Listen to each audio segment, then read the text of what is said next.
केजरीवाल यांना की त्यांनी या सभेला संबोधित करावं.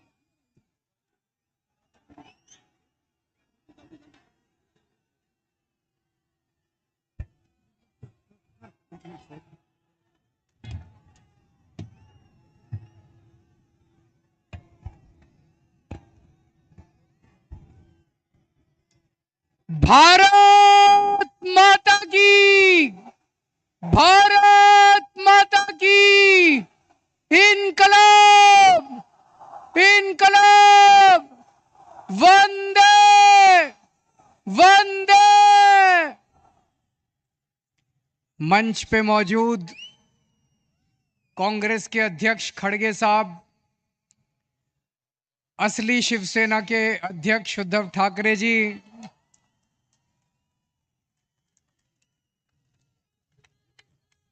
असली एनसीपी के अध्यक्ष शरद पवार जी,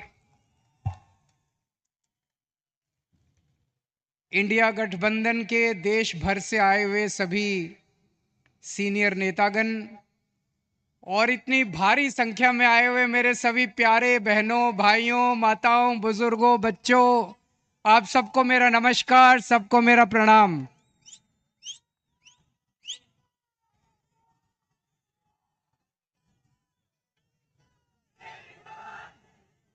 दोस्तों, आज आप लोगों के बीच में आके मुझे बहुत अच्छा लग रहा है. सीधे जेल से आ रहा हूं आप लोगों के बीच में.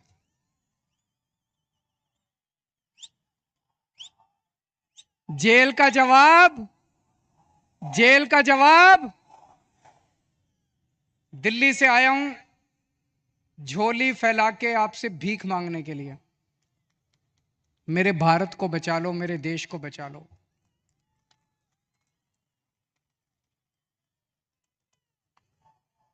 हमारे देश को प्रधानमंत्री जी तानाशाही की तरफ ले जा रहे हैं.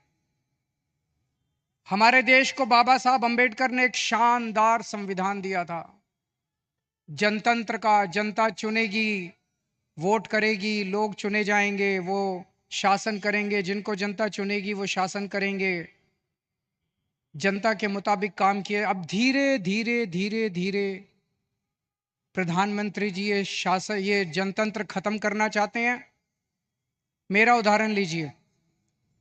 दिल्ली में हमें 2015 में दिल्ली में 70 सीट हैं, विधानसभा में 70 सीट हैं. 70 में से 67 सीट, 67 सीट आम आदमी पार्टी को मिली थी. 5 साल बाद चुनाव हुए 2020 में और 2015 में 67 सीट आम आदमी पार्टी को, 3 सीट बीजेपी को. 2020 में 70 में से 62 सीट आम आदमी पार्टी को, 8 सीट बीजेपी को. तो मोदी जी ने देखा कि दिल्ली में आम आदमी पार्टी को हरा नहीं सकते, तो मोदी जी ने एक षड्यंत्र रचा, एक फर्जी केस बनाया. उसमें मनीष सिसोदिया को, सतिंदर जैन को, सबको उसमें गिरफ्तार किया और फिर मुझे गिरफ्तार कर लिया. अगर हरा नहीं सकते तो गिरफ्तार कर लो. उन्हें लगा कि गिरफ्तार करेंगे तो केजरीवाल को इस्तीफा देना पड़ेगा, लेकिन केजरीवाल ने तय किया सरकार जेल से चलाएंगे. मैंने इस्तीफा नहीं दिया, सरकार जेल से चलाएंगे. अगर मोदी जी जनतंत्र को जेल में कैद करेंगे तो हम जनतंत्र को जेल से चला के दिखाएंगे.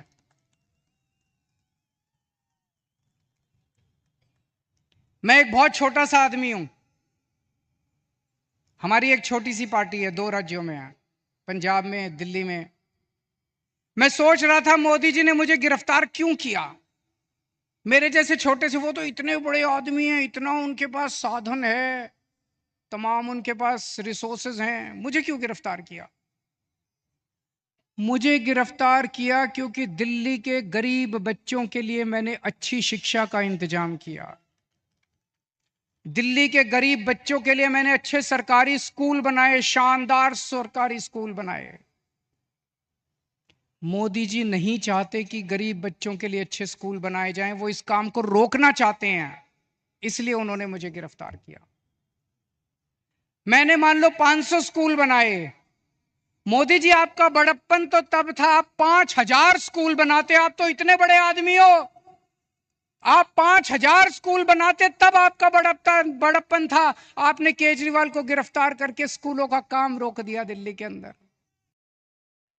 मुझे गिरफ्तार इसलिए किया क्योंकि दिल्ली में मैंने इतने सारे मोहल्ला क्लिनिक, गली गली में मोहल्ला क्लिनिक, अस्पताल बनाए शानदार, सबका इलाज मुफ्त कर दिया, दवाइयां, टेस्ट, सब कुछ मुफ्त कर दिया 2.5 करोड़ दिल्ली के लोगों के लिए।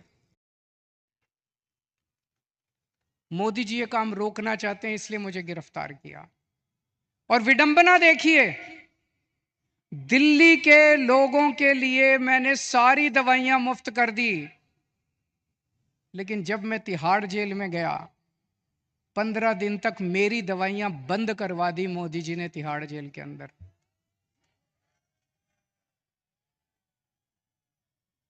मैं शुगर का मरीज हूं 20 साल से, और 10 साल से इंजेक्शन ले रहा हूं इंसुलिन के। रोज 4 इंजेक्शन लगते हैं मेरे को इंसुलिन के, 52 यूनिट इंसुलिन लेता हूं रोज।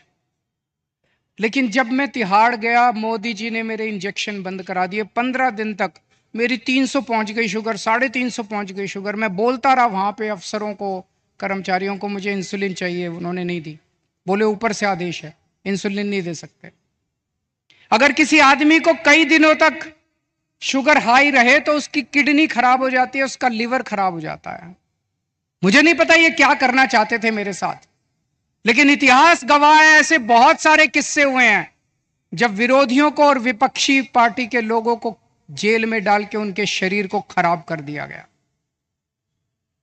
मुझे गिरफ्तार इसलिए किया गया क्योंकि दिल्ली के सभी लोगों की मैंने बिजली मुफ्त कर दी। दिल्ली में लोगों का बिजली का बिल 0 आता है। मैं मोदी जी को कहना चाहता हूं कि आपकी बड़प्पन तो तब होता जब आप पूरे देश के लोगों की बिजली मुफ्त कर देते।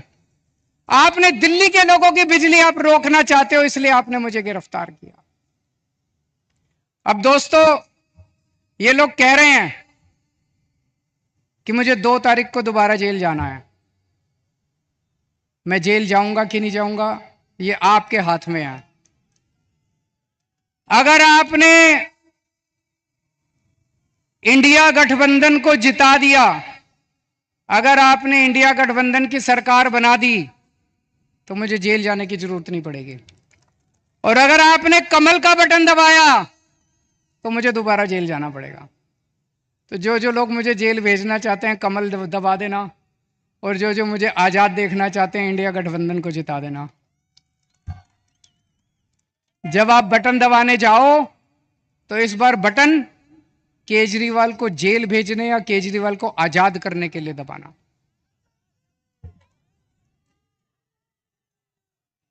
रशिया का नाम सुना है? Russia, Putin. पुतिन ने क्या किया, जितने विपक्षी नेता थे उनको सबको कैद करके जेल में डाल दिया या मरवा दिया, और फिर चुनाव करवाए। 87% वोट मिल गए, 87%। जब विपक्षी नहीं होगा, लड़ने वाले नहीं होंगे, सारे वोट आप ही को मिलेंगे। बांग्लादेश में भी अभी ऐसा हुआ, उसने सारे विपक्षी नेताओं को जेल में डाल दिया और शेख हसीना जीत गई। पाकिस्तान में भी यही हुआ, इमरान खान को जेल में डाल दिया, उसकी पार्टी छीन ली, उसका सिंबल छीन लिया, जीत गए। अब मोदी जी भी हमारे देश को पाकिस्तान और बांग्लादेश बनाना चाहते हैं। इंडिया गठबंधन भारत देश को दुनिया का नंबर 1 देश बनाना चाहता है। मोदी जी भारत को बांग्लादेश और पाकिस्तान बनाना चाहते हैं। तय आपको करना है कि आप भारत को किस तरफ ले जाना चाहते हो, बांग्लादेश और पाकिस्तान की तरफ, या दुनिया का नंबर 1 देश बनाना है।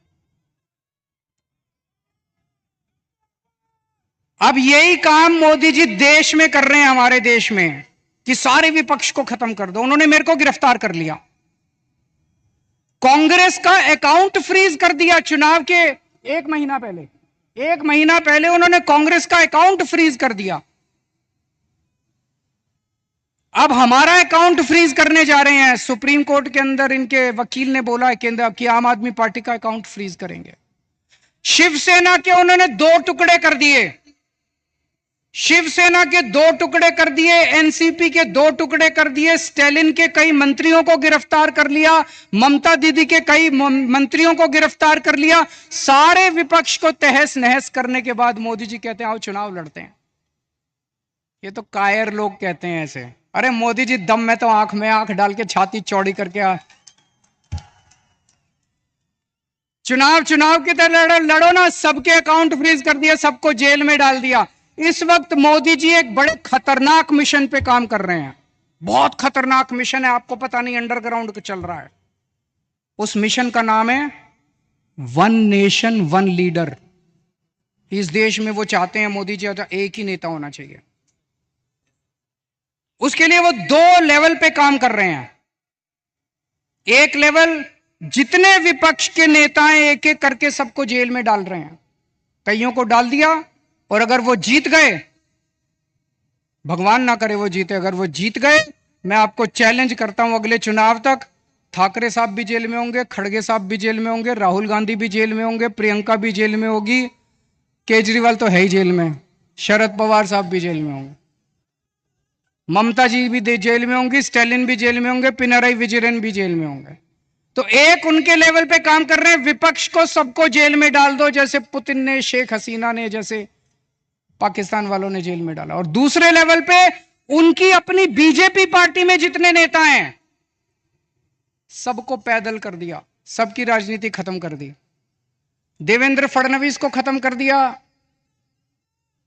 उन्होंने, शिवराज सिंह चौहान को खत्म कर दिया, वसुंधरा राजे को खत्म कर दिया, डॉक्टर रमन सिंह को खत्म कर दिया, खट्टर साहब को खत्म कर दिया। एक ही बचा है, कौन है?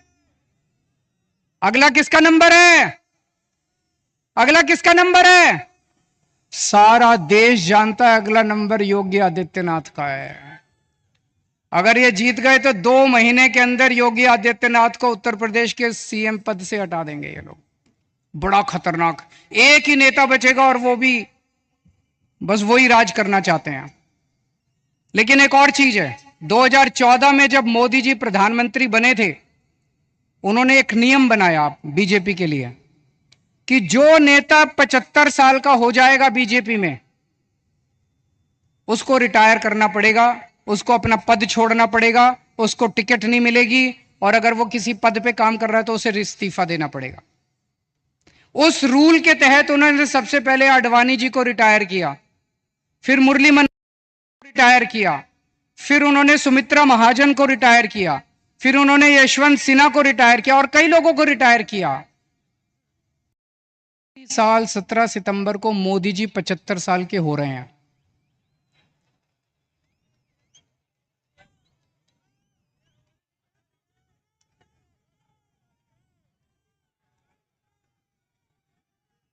और मोदी जी ने तय किया है वो अपने बाद अमित शाह को प्रधानमंत्री बनाएंगे।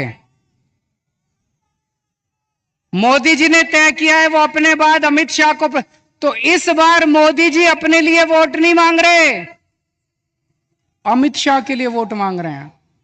अमित शाह को प्रधानमंत्री बनाने के लिए वोट मांग रहे हैं। आप अपने आसपास जितने बीजेपी के सपोर्टर हैं, बीजेपी के वोटर हैं, बीजेपी के भक्त हैं, उनको बोलना अगर वो वोट डालने जाएं, ये सोच के जाएं कि वो अमित शाह के लिए वोट दे रहे हैं, मोदी जी के लिए वोट नहीं दे रहे हैं। आंख बंद कर लें और सोचें कि मोदी जी की बजाय अमित शाह प्रधानमंत्री बनने वाले। और उसमें भी जितने पिछले 2 साल से इस पे काम कर रहे हैं मोदी जी, जितने नेता थे बड़े छोटे बीजेपी के अंदर, सबको खत्म कर दिया। शिवराज सिंह चौहान को, वसुंधरा राजे को, डॉक्टर रमन सिंह, योगी आदित्यनाथ को 2 महीने में हटा देंगे ताकि रास्ता साफ हो जाए, अमित शाह बचे केवल। यह बात मैंने जेल से निकलने के अगले दिन प्रेस कॉन्फ्रेंस करके कही थी। जैसे ही मैंने कहा, सबसे पहले अमित शाह बोले नहीं नहीं मोदी जी रहेंगे हमारे 5 साल प्रधानमंत्री, मोदी जी रहेंगे। उसके बाद एक के बाद एक ही दिन में 24 घंटे में इतने नेताओं ने कहा मोदी जी रहेंगे प्रधानमंत्री, मोदी जी। मोदी जी ने नहीं कहा, मोदी जी देश के सामने कह दे कि वो रूल तो मैंने अडवाणी जी से छुटकारा पाने के लिए बनाया था, मैं तो रहूंगा। या तो मोदी जी कह दे भाई मैं तो पर अप्लाई नहीं होता, ये तो मैंने अडवाणी जी की राजनीति खत्म करने के लिए बनाया था, उनको रास्ते से हटाने। लेकिन अभी तक मोदी जी नहीं बोले, इसका मतलब मोदी जी रिटायर करेंगे और यूपी के प्रधान मुख्यमंत्री को हटाया जाएगा। मैं देख रहा हूं महाराष्ट्र में इन दिनों कुछ ज्यादा ही चक्कर लगा रहे हैं मोदी जी। अभी थोड़े दिन पहले आए, इतनी गंदी गालियां देते हैं वो, प्रधानमंत्री को ये शोभा नहीं देता। वो पवार साहब के लिए बोले भटकती आत्मा,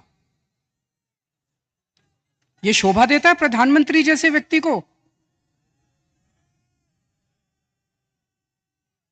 शरद पवार जी की, इतने सीनियर नेता हैं देश के, आपकी उनसे वैचारिक भिन्नता हो सकती है, अलग अलग पार्टी में हो सकते हैं, लेकिन थोड़ी सी इज्जत तो रखिए।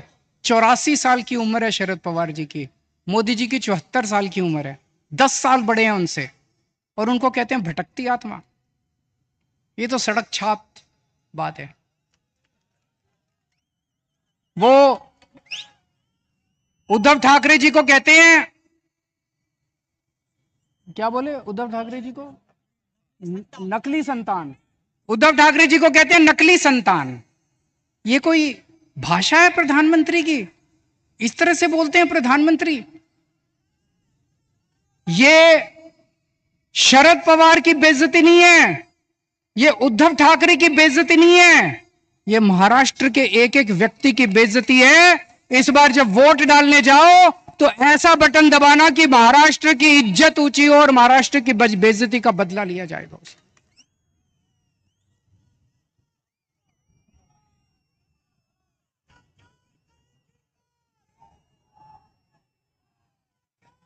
मेरे को इन्होंने 21 दिन की मोहलत दी है सुप्रीम कोर्ट ने। मुझे उम्मीद नहीं थी कि मैं जेल से बाहर आऊंगा इतनी जल्दी, लेकिन बजरंगबली की कृपा है मेरे ऊपर। बजरंगबली की कृपा है। अचानक एक दिन मैं सेल में बैठा था, मेरा 25 नंबर सेल है, जेल नंबर, अब दोबारा जाना है मुझे, आप लोग मुझे चिट्ठी लिख सकते हैं जेल में। Cell number 25, jail number 2, Tihar jail. और मेरे सेल में दो दो सीसीटीवी कैमरे लगा दिए मोदी जी ने, 2 सीसीटीवी कैमरे हैं, 24 घंटे मेरी मॉनिटरिंग होती है। 13 अफसर बिठा रखे हैं, एक एक अफसर के पास 2-2 टीवी स्क्रीन है जिसपे मैं कितने बजे उठता हूं, बाथरूम कितने बजे जाता हूं, कितनी देर टॉयलेट करता हूं, खाना खाता हूं, टीवी देखता हूं, किताब पढ़ता हूं, क्या करता हूं क्या नहीं करता। आप सोच के देखो, अगर आपको यह पता चले कि 24 घंटे आपके हर मूवमेंट को कोई मॉनिटर कर रहा है, जीना मुश्किल हो जाता है। और 2 टीवी स्क्रीन प्रधानमंत्री जी के अपने दफ्तर में लगे हुए, 24 घंटे मोदी जी मेरे को देखते हैं कि मैं क्या कर रहा हूं।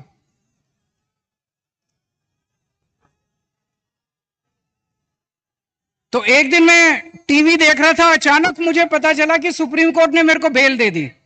मैं 21 दिन के लिए बाहर आ गया, मुझे बहुत खुशी हुई, उसी वजह से आज आप लोगों के बीच में आने का मौका मिला। लेकिन मैंने भी ठान लिया है, ये 21 दिन का एक एक सेकंड, एक एक क्षण, एक एक पल मैं देश को बचाने के लिए गुजारूंगा। 24 घंटे काम कर रहा हूं। कल सवेरे लखनऊ गया था, फिर पंजाब गया, आज सवेरे पंजाब में था, आज मैं अभी बॉम्बे आया हूं, अभी भिवंडी गया था, भिवंडी से बॉम्बे आया हूं, अब रात को दिल्ली निकलूंगा, उसके बाद झारखंड जाना है कल या परसों में। पूरे देश में घूम के मेरा एक ही लक्ष्य है, किस तरह से अपनी भारत माता को बचाना है, देश को बचाना है, तानाशाही से बचाना है।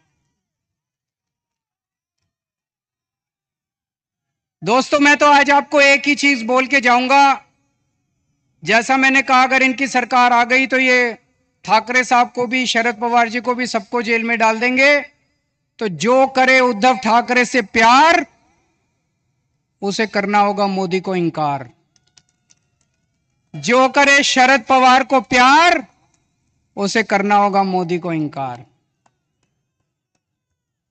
और अंत में मैं कहना चाहता हूं, इंडिया गठबंधन के यहां पे 3 पार्टनर्स हैं, शिवसेना, एनसीपी और कांग्रेस। मैंने एक वीडियो देखा, मैं बड़ा चिंतित हो गया वो वीडियो देख के सोशल मीडिया पे। एक व्यक्ति ने वोट दे के बाहर निकला, उससे मीडिया वाले ने पूछा किसको वोट दिया? बोला शरद पवार को। बोला कौन से निशान पे? बोला घड़ी के निशान पे। अभी बहुत कंफ्यूजन है लोगों में, इस कंफ्यूजन को दूर करना बहुत जरूरी है।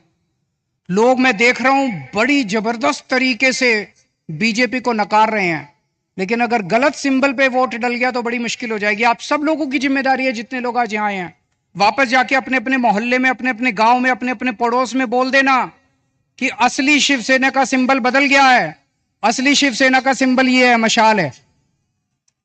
ये बताना पड़ेगा सबको, बताना पड़ेगा सबको।